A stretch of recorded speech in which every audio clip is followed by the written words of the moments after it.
Welcome to ASRG-WORLD. My name is John Heldreth, founder and your host for tonight. Guys, we have a really great presentation tonight. We get Jon Bottarini from HackerOne.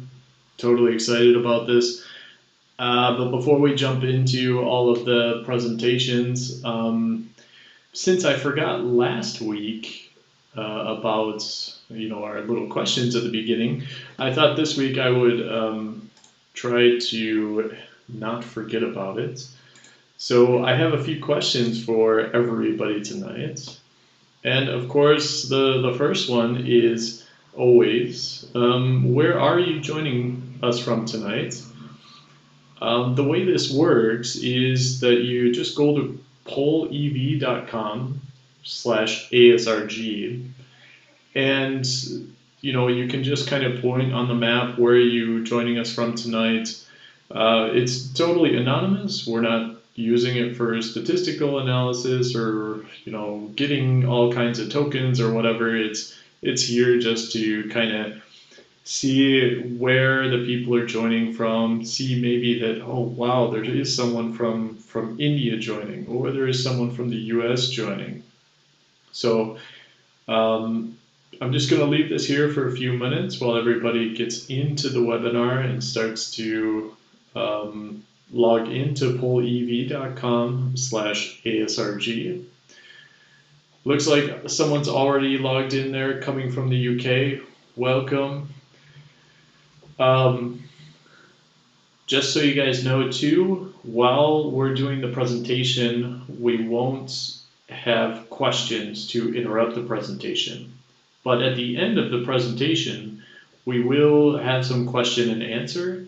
So please go ahead. You can write your questions into the live chat window, and this will, at the end of it, I can collect these and ask John later how, these different questions that you guys have.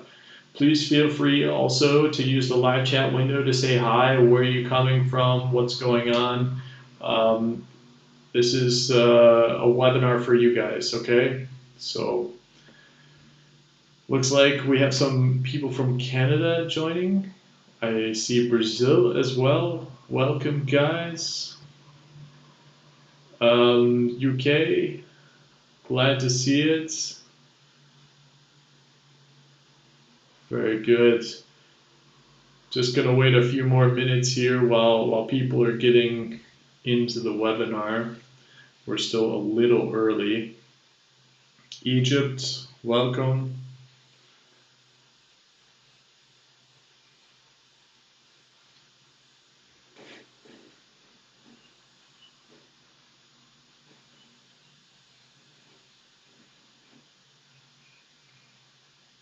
If you're just joining us, we take a little poll at the end or at the beginning of every ASRG webinar, and the poll is just to kind of see where people are joining from, to see possibly where there might be people around you that are also interested in automotive security. You just have to go to pollev.com/ASRG, and it's completely anonymous, and you can just kind of point on the map where you're joining us from tonight, or this morning, or wherever you might be in the world today. But please stay on pollev.com. I have a few more questions for you because we have a really interesting topic for everyone tonight, and this is vulnerability disclosure. So I think it's a really important topic, really interesting, and can also be a challenge to disclose something. So real good. So everybody, it looks like people joining from Detroit, Canada, probably Toronto and Windsor, I would assume. We have the UK, Germany logged in, Egypt, Cairo, I would assume as well. Brazil, Recife, India as well, also joining. Guys, welcome to ASRG, and of course, California. So, welcome to ASRG World. Really the interesting discussion tonight. Before we get there, I'm just going to go to the next question that we have for today. It's a little bit interesting question. Have you ever received a vulnerability report from someone outside your company? And the question here, the answers are, well, yes, we've received information through a bug bounty program or a vulnerability disclosure program. The second one is, yes, we have through like some kind of security at email or other contact email form information or disclosure received. Yes, through social media or directly to our CISO or something like that. Yes, but we don't really have a process for dealing with it. So we have all this stuff. We have it here, but we don't really know how to process it. We don't know how to deal with it. No, unsure, and of course, well, what's a vulnerability report? So if you guys go to polyev.com and just kind of type in your answer, it shows up right on the screen. It's really nice to see and interact with these questions, and it also helps the presenter, John, get an idea of what kind of experience we do have with disclosing vulnerabilities. So it looks like actually someone has been using a bug bounty program. There are about 50% of the guys are saying no, not really. 20% are really unsure, that they're not really sure whether or not they are receiving vulnerability or reports through a disclosure program, or 20% are also saying what's a vulnerability report. If you are in the wrong webinar, it's okay. You can go search for something else. If you'd like to stay, it's completely okay as well. So we'll teach you all about what a vulnerability report is today. So I have two more questions for us tonight real quick. Do you think hackers are good? So when we start talking about like hacking and like these guys in hoodies running around, are these guys doing good things for us, or are they really doing bad things? So yes, if they are doing good things. No, if they're doing bad things. Sometimes is kind of depends on the situation. Just not quite sure if these guys are trustworthy. It looks like most of the people are saying yes. Hackers seem to be good.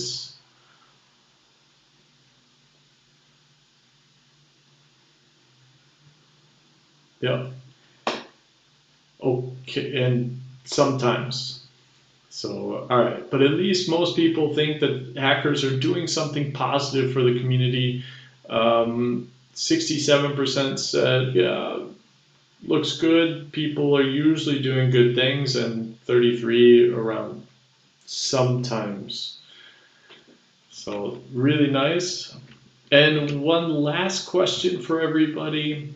So I want you to think about your car that you're driving today. If you're not driving a car, okay, maybe bus, train, whatever. However, do you know where to submit vulnerabilities for the car that you are driving currently?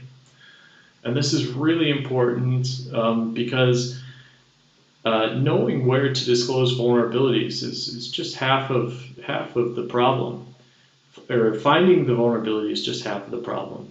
Being able to communicate this effectively to the OEM, to the supplier, is also a big challenge.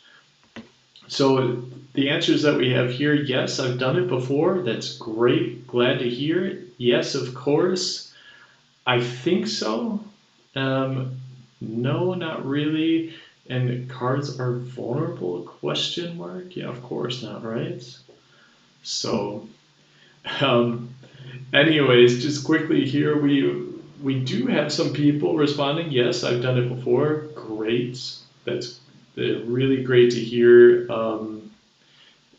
There are some people that also know how to do this. Yes, of course, around 11%. Unfortunately, no, they don't know where to disclose vulnerabilities. It's around 67%.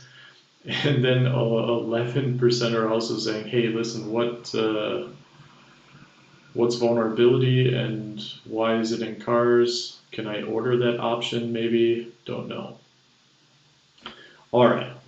Well, guys, thank you for participating. This is kind of something that I think is really important in the industry.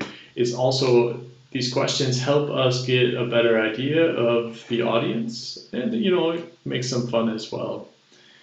So let's go into quick presentation of ASRG. Just want to resume. There we go. All right. So welcome everyone to ASRG-WORLD, the COVID or coronavirus approved version of ASRG. My name is Jon Heldreth. I am the founder and your host tonight for ASRG.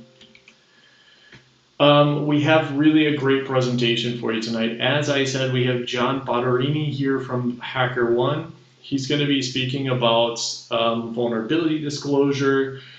Really interesting topic, and I think it's really important for the industry itself to understand what this really means. So I'd like to first introduce myself. As I said, my name is Jon Heldreth. I'm the founder of Automotive Security Research Group, or ASRG for short. I've worked in the automotive industry for the last 15 years and recently started focusing on product security. I'm originally from Detroit, Michigan in the US, but today I'm living in Germany and working at Porsche Engineering as the product security team lead. So please feel free to follow me on LinkedIn or other social media platforms. I love to hear from people.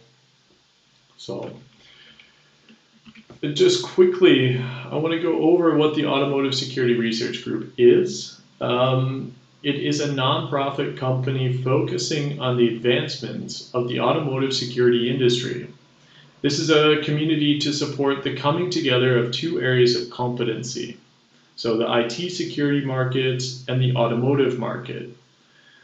This is a community for you, for the automotive engineer, for the IT security specialist, for the beginner, for the expert, for the hobbyist, even for the people that are in the wrong YouTube channel. We are trying to remove the boundaries that can happen or can occur in the automotive security industry today. This could be communication, borders, finding ways to learn, finding solutions, making good decisions, because basically at the end of the day, we all have the same goals. We're trying to keep our customers, our companies, our families, our friends, keeping the data safe and secure. And this can only be achieved together. In ASRG, we focus on three areas of development: knowledge, networking, and collaboration. For knowledge, we want to focus on increasing security-related competencies within the automotive industry to ensure that people working on the solutions for automotive products have the necessary information to make the best decisions or recommendations or so on. Basically, we want to ensure everybody has the opportunity or ability to learn and grow in the automotive security field. For networking, if you can't find the right information, then having a network of professionals is very important. They might know where to look, have experience with a certain product or solution or different recommendations or whatever. We can't know everything ourselves. However, as a community, we are stronger. Today, we can support each other. And the last point for us is collaboration, of course. Since ASRG is a nonprofit, we are unbiased and offer a space where members and sponsors can innovate outside of our daily companies. This innovation is organized into projects. Some of these projects include threat intelligence, a member portal where we're trying to gather together all of these different resources and put it in one place where everybody has access to the right information at the right time. If you want to get more involved and you want to create an impact on the industry, please send us an email at hello@asrg.io. or reach out to us over Slack or Telegram, or you can even send an old school letter if you like. All of the links are listed below in the YouTube description. Please reach out to us. This community is for you, and it's what you make of it is what you get out of it.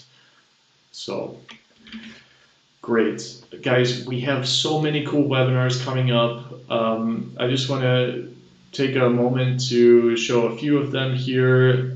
So we have next week for the Pacific Coast and for Japan, Singapore area, we have Taking the Wheel with Automotive Bluetooth. So this is a good friend of mine, Camille. He's going to talk about Bluetooth attacks and actually influencing the steering somehow. Interesting stuff. The day after, July 16th, we have Ken Tendell. He's going to talk to us about CAN bus attacks and mitigations. He's with Canis Automotive Labs. They just released a white paper about automotive CAN attacks. So check it out. He's going to be talking about that. July 23rd, 1 week later, we're going to be talking with Enrico Pozzobon. He's going to be talking about his research on relay attacks on NFC virtual card keys. Really cool stuff. It's research. It's totally applicable to our products that we have with NFC keys and cars and so on. July 30th, we're going to be talking about CAN bus reverse engineering. David Evans is going to be going through a Raspberry Pi and Socket CAN implementation and showing how this can be done pretty simply. So come join us for these webinars. These are for you, so come join them. Great. Before I introduce our speaker for tonight, I just want to remind everybody, please go ahead and write your questions in the live chat as we're going through the presentation. I will collect these questions for Jon, and at the end we will discuss them, and Jon can give us some answers. So, great. Without further ado, I would like to introduce Jon Bottarini. He's with HackerOne. He's going to be talking today to us about how hacker-powered security can take your organization to the next level. So, Jon, welcome to ASRG-WORLD. Great, thanks so much. Thanks so much, Jon, for having me here today. As Jon mentioned, I'm here to talk about vulnerability disclosure best practices from the hacker Frontlines. And before I do that, I just wanted to give a really quick overview of who I am and kind of my background. So before we get started, just a really quick intro. My name is Jon Bottarini. I'm a senior security solutions engineer at HackerOne, the leading company connecting organizations with ethical hackers to proactively look for vulnerabilities in their infrastructure. I'm also a hacker myself, and I've been for much of my professional career. I primarily focus on web application vulnerabilities, but I have managed and served as the lead technical resource for various vehicle manufacturers, primarily responsible for starting and setting up vulnerability disclosure and bug bounty programs at HackerOne. My path to where I am today has been a little bit winding. I started doing IT work for a small company right out of school, and my sole responsibility was really just to make sure that the websites that we were responsible for didn't get hacked and didn't go down.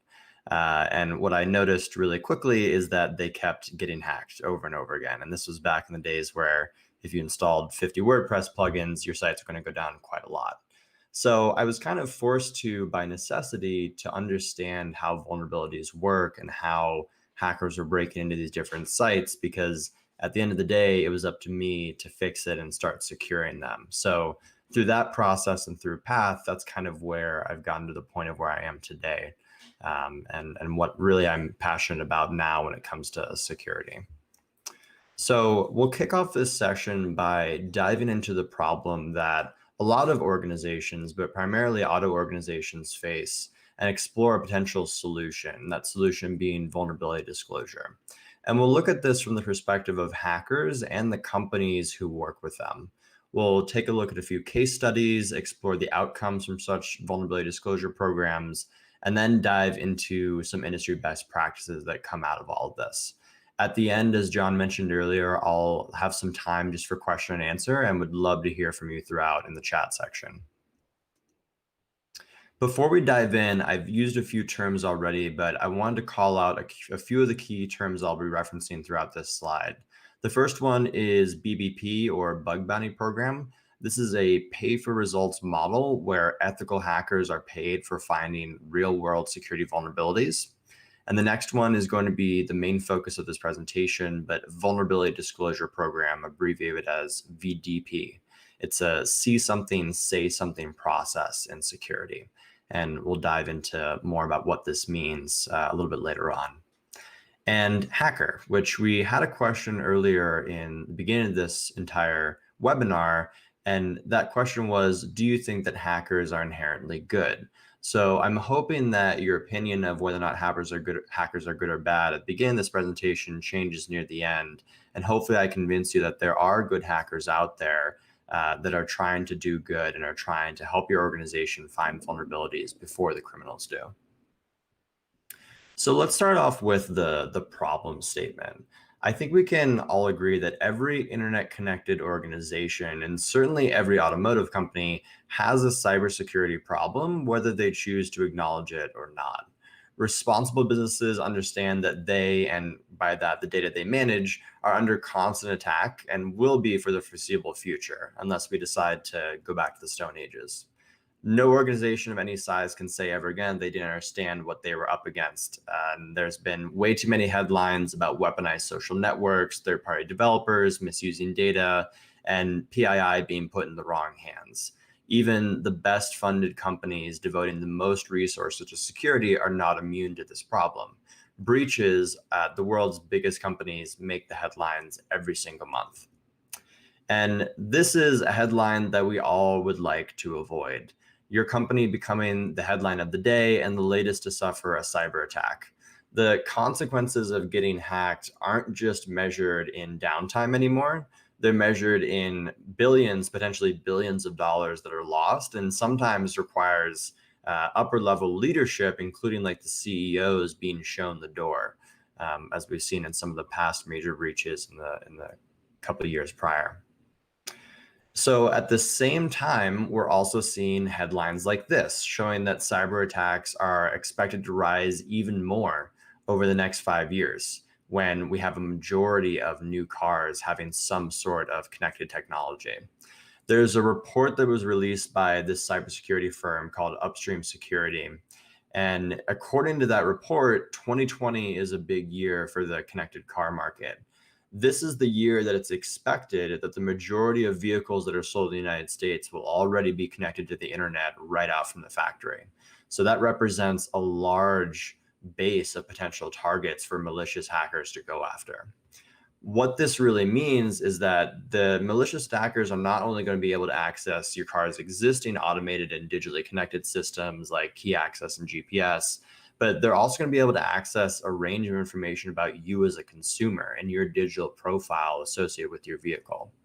There is a silver lining and good news around all of these press articles and all of this data. And the good news is that there are cybersecurity experts out there that are looking for vulnerabilities to protect and not to exploit.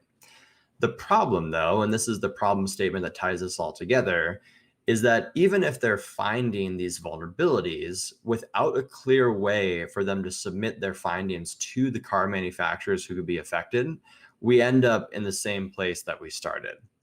And the stark reality is that ethical hackers, the ones that want to do good in the world, do not have a proper channel to disclose vulnerabilities to vehicle manufacturers. And this really puts vehicle manufacturers in a position of risk because they don't know what vulnerabilities exist across their assets and run the risk of having these vulnerabilities either exposed in very public and damaging ways or just sitting there for a malicious hacker to come by and take advantage of. This is probably the most horrifying slide that you'll see for the rest of the day. And this is research that was taken from the Forbes Global 2000. And what this says is that 93% of the Forbes Global 2000 businesses all over the world do not have known processes in place to hear from people outside of the company who find security vulnerabilities. This number is pretty startling. And I want you to think about this statistic for a second. Think about all the companies and all the brands that make up the Forbes Global 2000.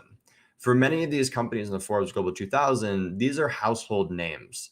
And now imagine in a hypothetical situation that there is someone out there trying to disclose a vulnerability to one of these organizations that houses the data of people just like you and I. So even if someone has found something that belongs to these organizations, they just can't find a way to tell them about it. I like to refer to this next diagram as the hierarchy of disclosure. And it kind of addresses this question of if someone finds a vulnerability in your assets, how can they tell you about it? And I've ranked this at the bottom of the pyramid from the lowest amount of effort that an ethical hacker can take to the highest level of effort. This is a problem that I've encountered multiple times in my career. And while it might seem really obvious to an insider of a company, oh, Lisa in vehicle security, like she's of course the right person to handle this vulnerability. It's not so obvious to people outside of your organization, and especially ethical hackers that don't have a relationship already with your organization. And there's a certain number of steps that myself and other ethical hackers will try to do with varying degrees of effect to try to make sure that vulnerability data gets in the right hands. So we start this hierarchy of disclosure at the bottom of the pyramid, and this is the minimum level of effort that an ethical hacker will take to tell you about a security vulnerability. And it typically starts with Googling whether or not the organization has a process already in place. Unfortunately, a large majority of folks stop here. If there isn't a process in place already to submit the vulnerability securely to the affected organization, some ethical researchers don't want to take the risk of trying to disclose through any of the other methods in this pyramid. The effort is either too high or the fear of retaliation, even if the vulnerability was discovered by accident, it's too much of a risk to continue. And that's kind of where the vulnerability stops. If we do move on to the next level, there's a few other things that the hacker can try to do. They can look at the whois records. Emailing the CEO is sometimes an acceptable strategy if you tried all other options. Taking it to Twitter and other social media sites to try to find someone that's working at the organization. I've done this countless times, trying to find on LinkedIn somebody within the security organization that I can reach out to. There's CERT, coordinated disclosure, and I found out from Jon earlier in the week, there's also security vulnerability assistance through ASRG that they can take advantage of well. And finally, this is kind of the last case scenario and probably the worst case scenario for an organization, which is going to the press and media. And I think really what this indicates is that it's no other option beyond this point.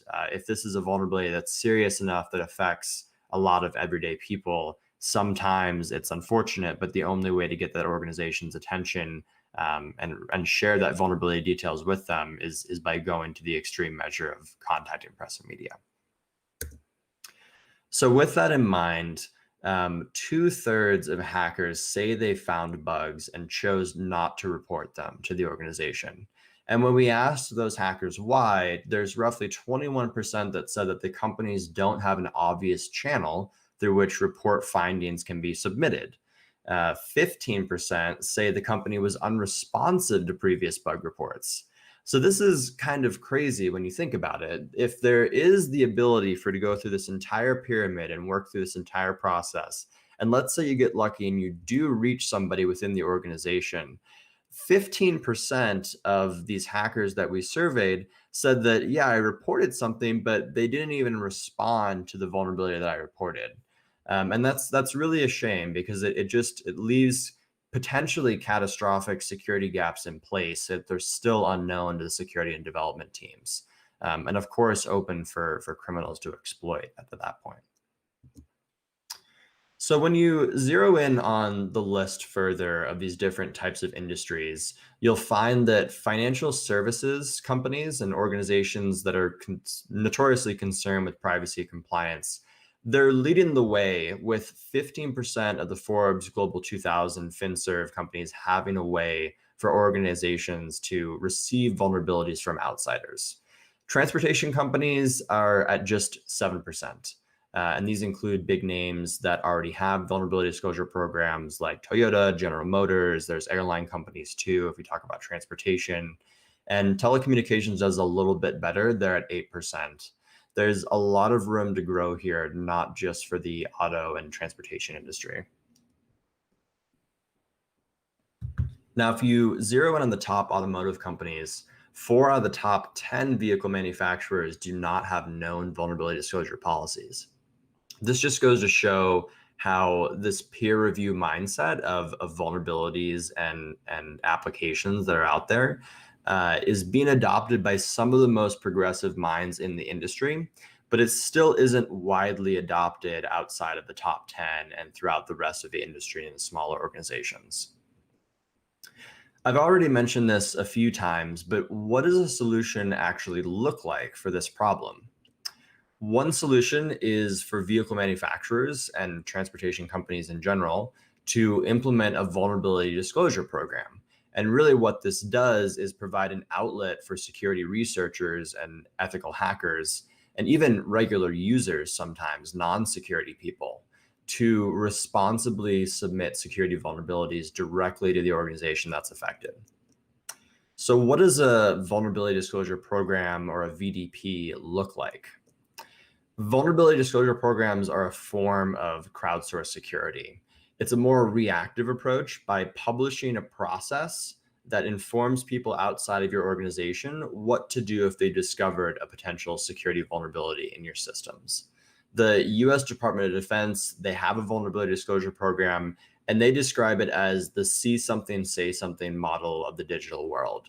So you could also see this as rolling out the welcome mat for hackers to interact with your company and report vulnerabilities that they find.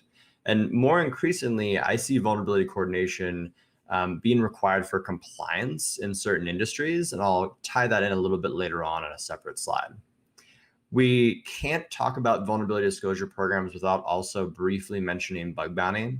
A bug bounty is typically an extension to a VDP program, or VDP, but this time you're taking it to the next level by actively incentivizing, either through monetarily or through swag.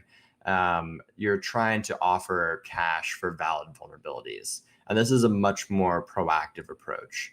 Bug bounties have their place in crowdsourced security and the testing ecosystem, but we're going to focus strictly on vulnerability disclosure programs today.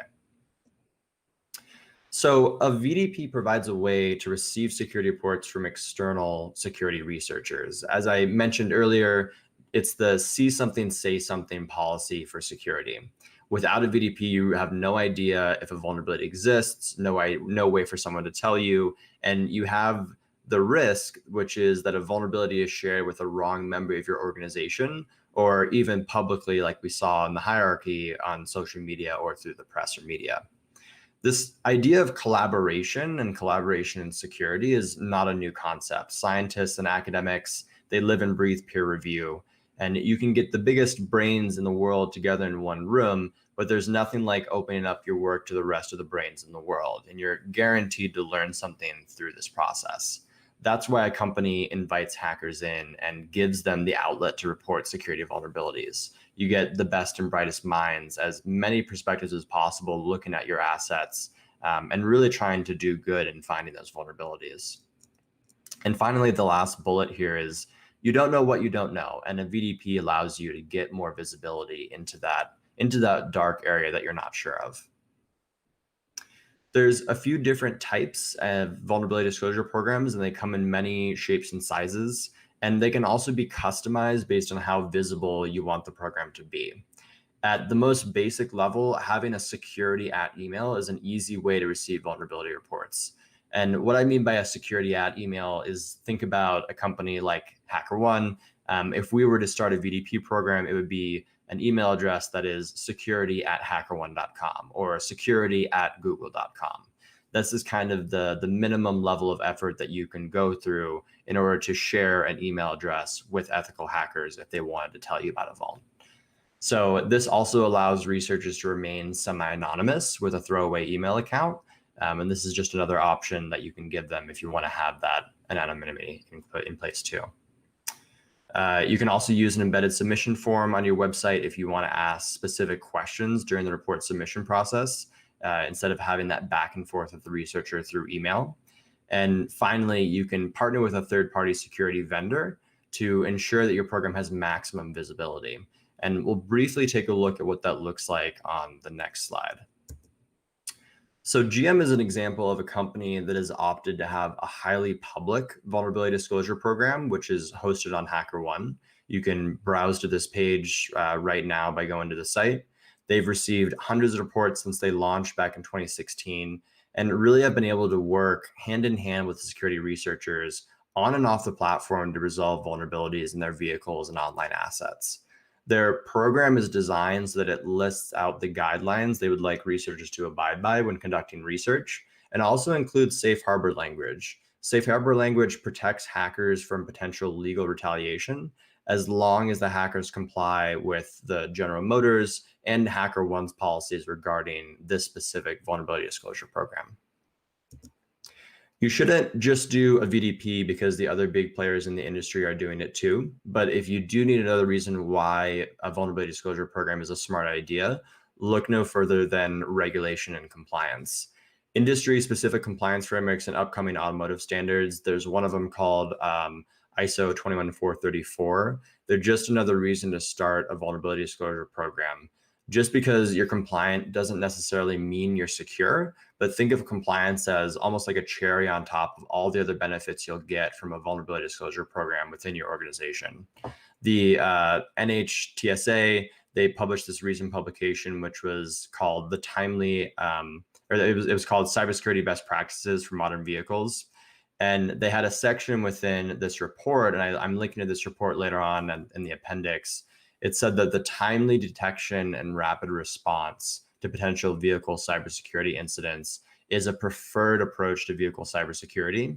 And a vulnerability disclosure program really fits nicely as a potential way to satisfy this approach and this guidance. So let's take a look at what organizations outside of GM are taking advantage of vulnerability disclosure programs, and also some of the results that they're seeing after putting these programs into practice. While the automotive industry got off to a bit of a slow start, we've seen a surge in major automotive companies adopting VDPs. Major players like Ford, Fiat Chrysler, GM, Tesla, Hyundai, among others, have really led the way in establishing processes to receive vulnerability reports from third-party researchers. And Ford is another one of those examples where they explicitly state that they're including vehicles in scope for their program. So outside of all of their other web applications and assets, you can go after and submit vulnerabilities that are related to vehicles and their hardware devices. And really what this allows Ford to do is take those vulnerabilities and pass them along to an OEM or third-party vendor if they happen to be affected and it has nothing to do with Ford produced hardware themselves. Tesla operates a hybrid model. They're willing to offer monetary bounties up to $15,000 for security vulnerabilities on their products and vehicles. I want to say that this is great and it's an incentivized model, but it's not necessary to offer bounties. And you'll want to start with a non-incentivized vulnerability disclosure program first. A bug bounty is a common next step for organizations that want to transition into that proactive type of testing.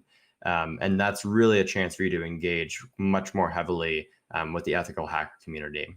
But this is another way. They have a page on their security, they have a website on the security page which basically says, this is what you can do, this is how we would like to receive your reports, and this is how you can contact us. And you'll notice within this page, they have their vulnerability reporting at tesla.com. This is similar to what I mentioned about the security at email.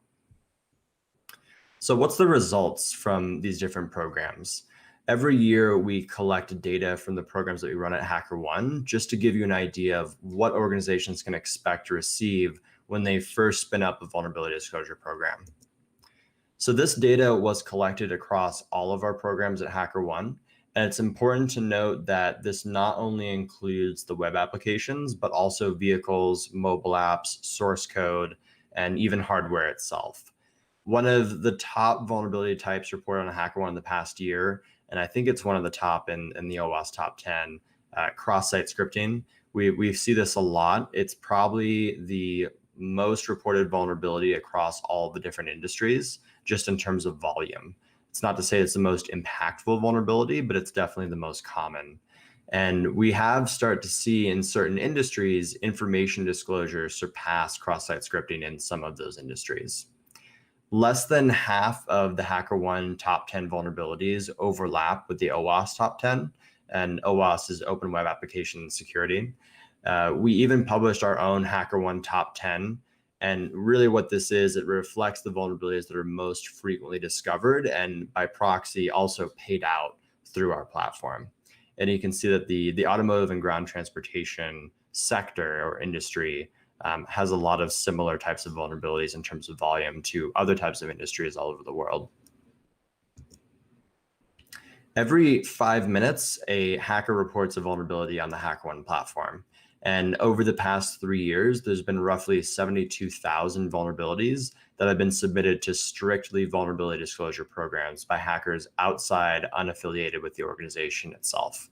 And this is really just data from HackerOne. It doesn't even include the programs that are independent or self-hosted.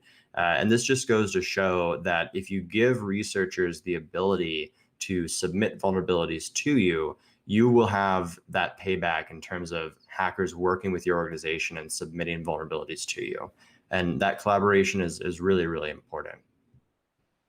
Ford is another great example. They launched their vulnerability disclosure program in January of last year, and they've already managed, and this is really quite impressive, to fix over 1,600 valid reports in that time.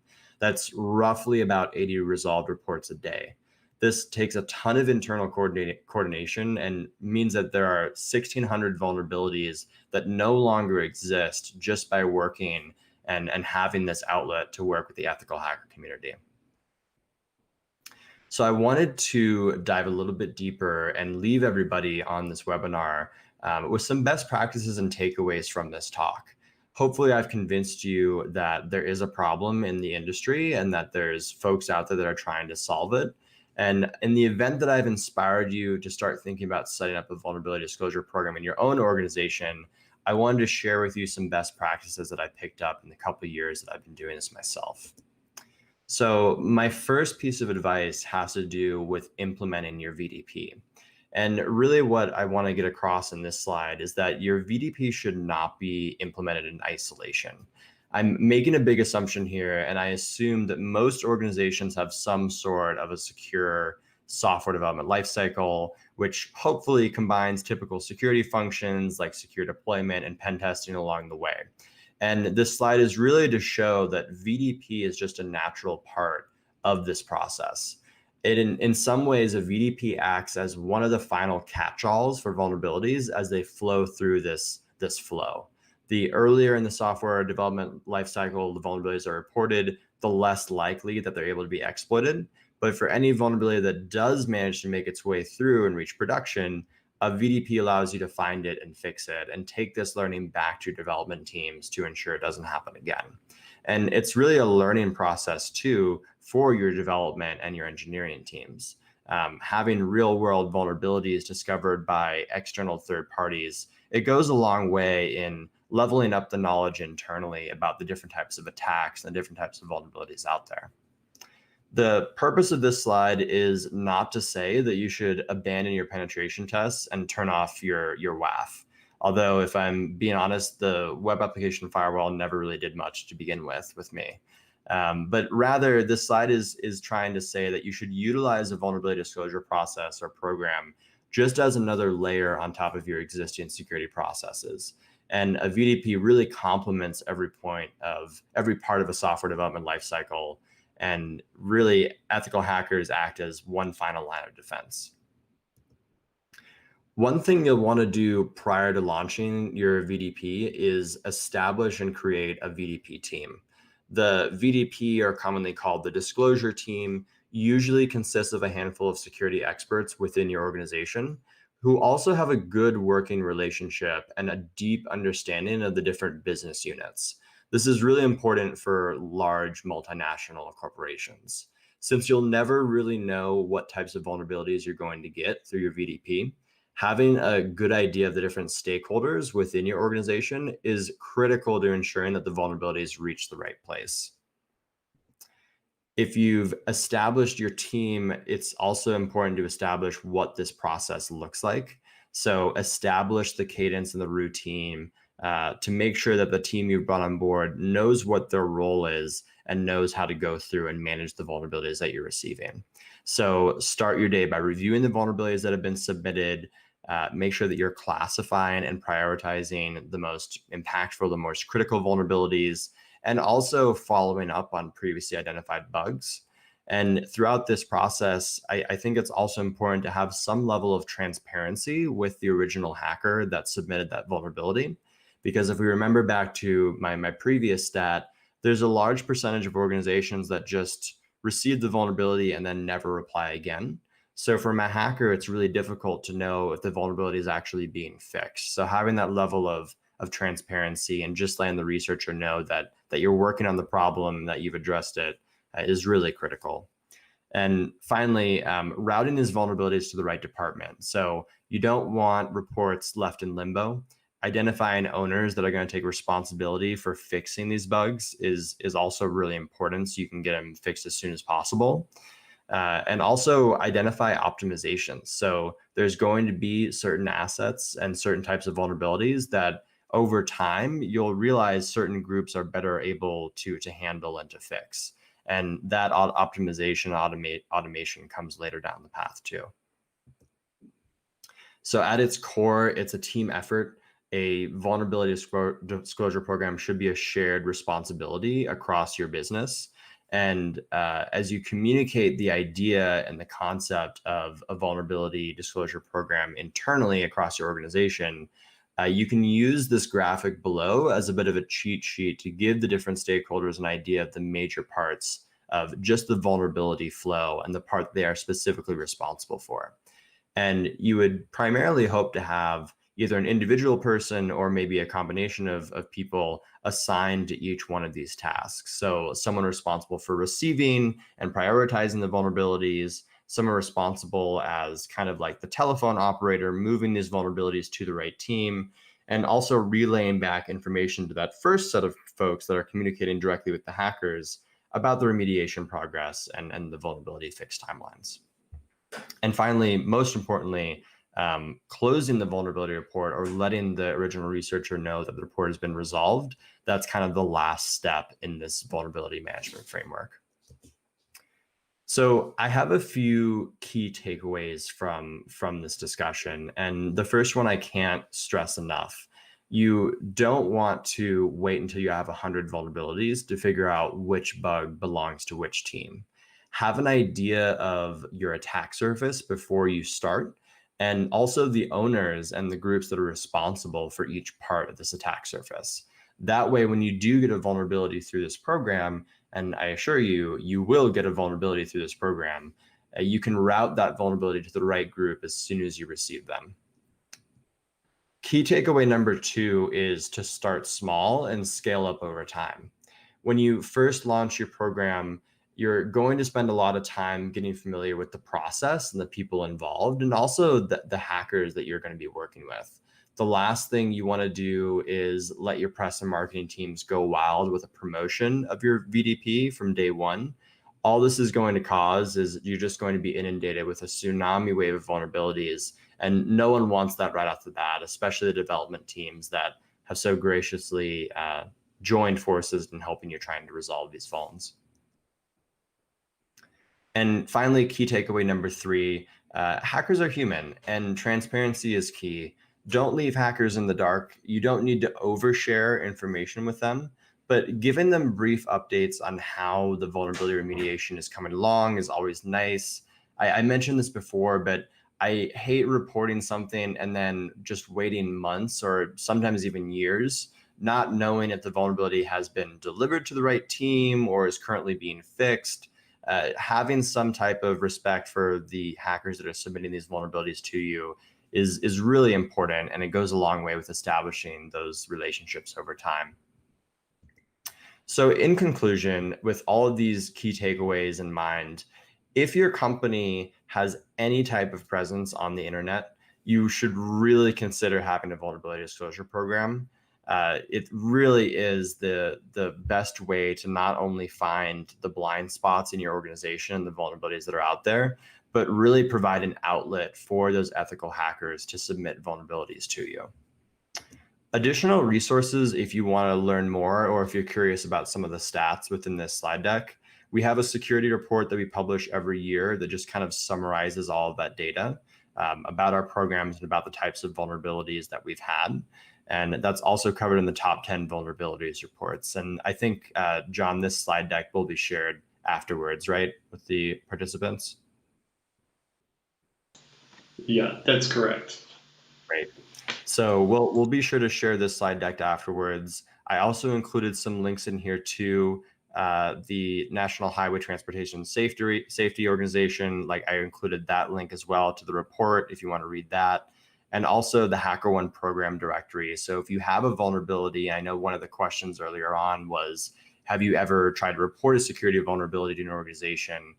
You can use the ASRG Responsible Disclosure Wiki and also the HackerOne program directory. If you do find a vulnerability in the future, there's a lot of different organizations that utilize that directory page. And also contact me. You could email me at jon@hackerone.com or follow me on Twitter. And also, of course, follow HackerOne on Twitter and LinkedIn as well. And with that, I wanted to turn it back over to Jon in the event that we have any questions come up. So, Jon, thank you very much. What a great presentation. What a very important topic. Being able to report or disclose vulnerabilities is something that we need this communication channel with the people that are actually developing the products. So I really appreciate the presentation. Very well done. Thank you. Thank you. We do have 1 or 2 questions. Jofi is asking, can you state some resources to start with vulnerability reporting? So I think if I understand the question correctly, this is from a researcher or an ethical hacker, how to report a vulnerability. Is that what the question's asking? I believe so. Okay.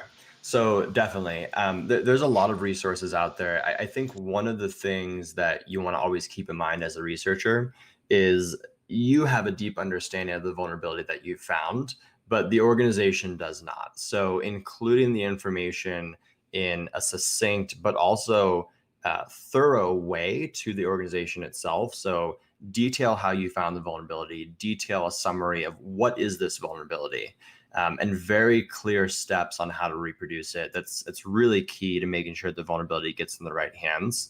And I like to do this for all of my reports, but there's also a question that I ask myself at the end of writing up a report, and that is the so what factor. So the so what is kind of a way to test yourself and say, okay, I found this vulnerability. What's the perceived security impact of this bug?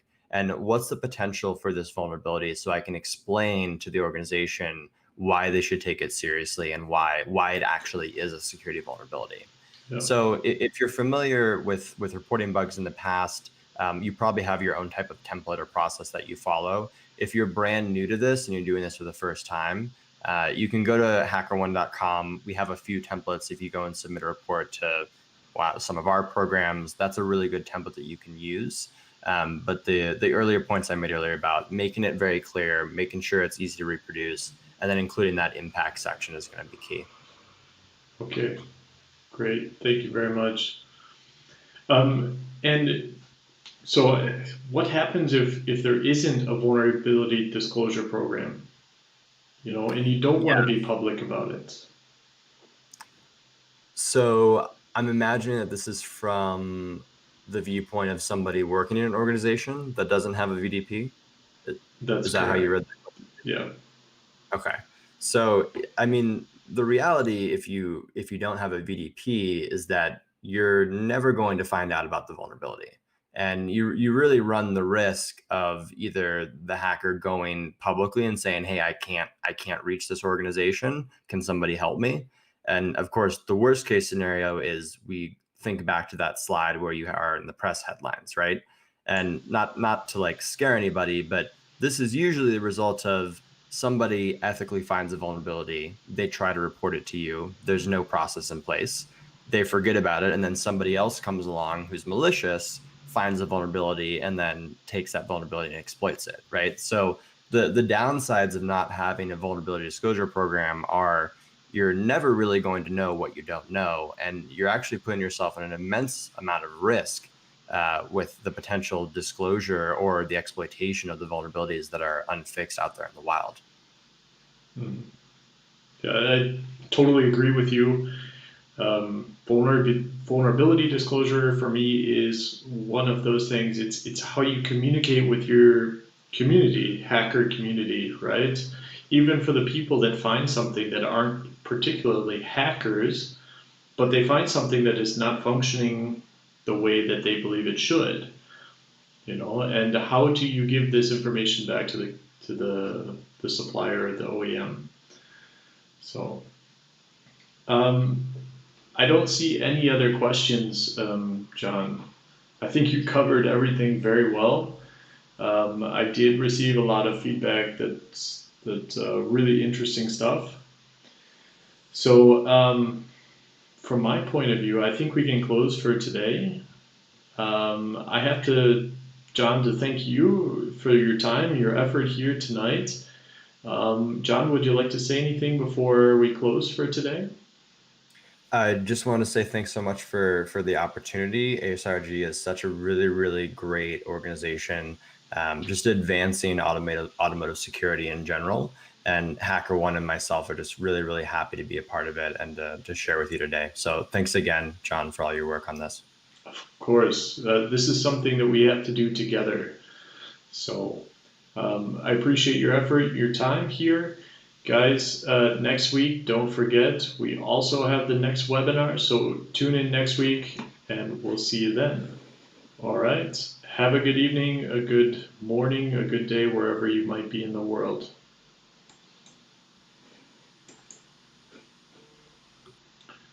All right, John, that was